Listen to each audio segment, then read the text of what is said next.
segment on Francisco Coronado, who was a Spanish explorer in the year 1500.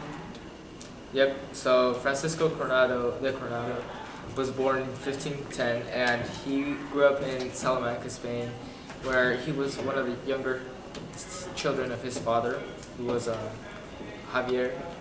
And after that, his father didn't really want to give him money because he was a younger child. So he went to Mexico to go find the 7 cities of gold, and he didn't find them. So in his failure, he wasn't able to return to Spain, and therefore he was left to die in Spain, in Mexico. But the important thing about him is that he discovered big locations like the Grand Canyon and a few other remarkable places on Earth.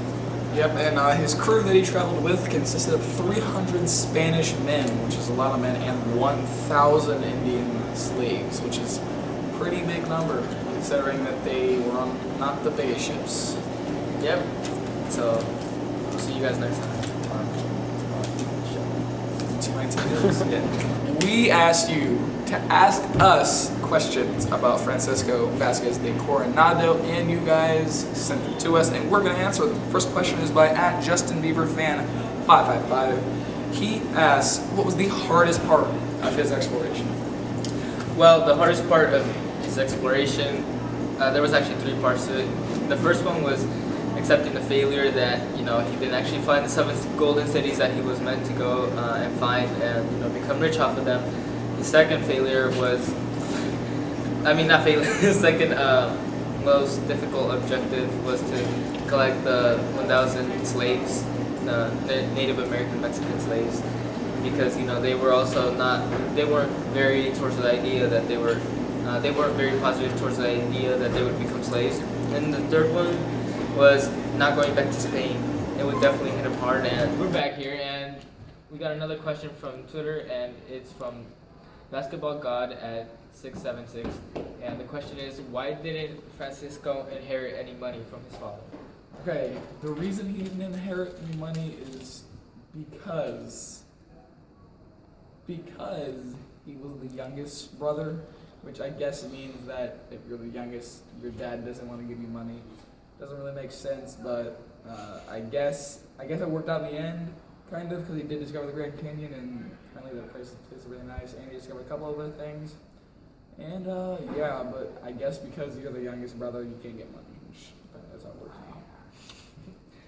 Anyways, and the last question comes from many people, actually. The question is Francisco Vasquez de Coronado a hero or a villain? And I guess we're both going to answer that. What do you think? Well, I think Francisco de Coronado was not necessarily a hero or a villain, but if I were to judge him on that scale, I would say he's more of a like a Deadpool kind of guy. He doesn't really do anything that's bad, but he doesn't do anything that's good. So he didn't really accomplish anything other than the fact that he saw the Grand Canyon and he discovered it, which I feel personally that at some point in time, other than that, someone was going to find it and it wasn't going to be as big of a deal as it was for him. So I would consider him more of a hero, I guess. Yeah, I'll agree on the Deadpool part, except he did enslave over 1,000 people from where he went to, which is a pretty bad thing.